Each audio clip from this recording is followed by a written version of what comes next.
ब्रैथि एप्रिल दाननि 4 खालारनि हराव दुथांनि आखायाव जिउ गोमानांनाय चिरां जिल्लानि धाराईगाव थाना सिंनि किसान बाजार आमगुरिनि राजा बर'नि दिनै सारादु। मख'जाथावदि 4 एप्रिलनि हराव बिगुमैनि न'आव दुथांनि हानजाया रां दाबिनायनि खौरां मोननानै राजा बर'आ खौरां लानो थांनाय समावनो दुथांनि हानजाया लामा ससेयाव लोगो मोनना गावथारदोंमोन। दिनै सारादुआव दुखुथिया न'खराव ओनसोलनि गोबां सुबुङा नुजाथिफैयो। लोगोसेनो रायजो सभानि MP मानगोनां रोनगोरा नार्जारी बिथाङाबो दुखुथिया न'खराव दान्दिसे नुजाथिहैनानै गोजोनग्लाय होयो। बिथाङा इयुनाव आरोबाव जाहाथे बेफोरबादि जाथाया जाबावा बेखौ मिजिंथिदों आरो सोरखारनिफ्राय मोननांगौ अनसुंथाइखौ राजा बर'नि दुखुथिया न'खरा मोनगोन होननानै फोरमायो।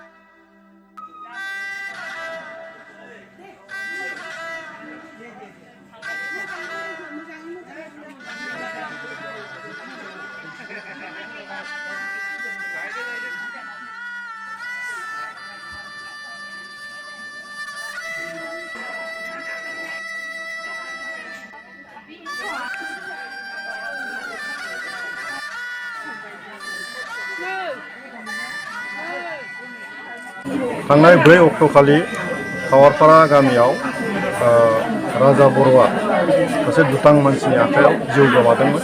दिनै बे न'खराव बे राजा बर'नि जि न'खर बेवहाय सारादु जि खुंनाय जादों बेवहाय आं बाहागो लाफैदों, रायजोफोरखौ लोगो मोनफैदों।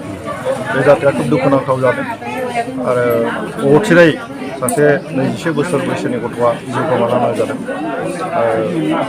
बेयो जोंनि थाखाय खोब दुखुनांथाव। जियानो जाया मानो आङो दुखु मोननायखौ फोरमायदों।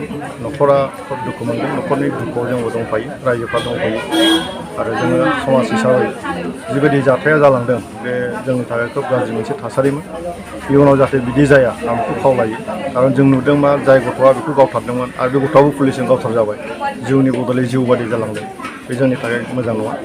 गतिके गासै जों रायजो आफादजों सांग्रां जानांगोन जाहाथे उन्दै बैसोआव गथ'फ्रा बेबायदि मोनसे गाज्रि खामानियाव गोसो बोनो हाया। बेखौ जों बयबो सांग्रां जालायनो थाखाय आं रायजोफोरखौ खावलायो।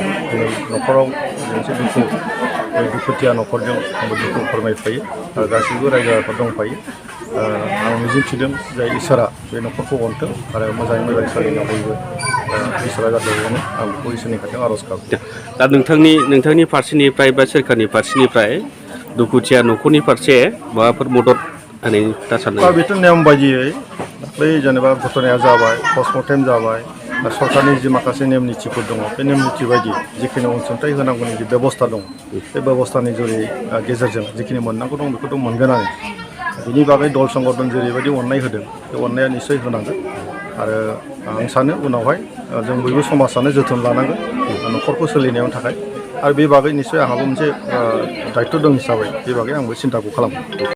मख'जाथावदि राजा बर'खौ गावथारग्रा सुबुङाबो नाथाय उनाव पुलिसनि गुलियाव जिउ गोमायो।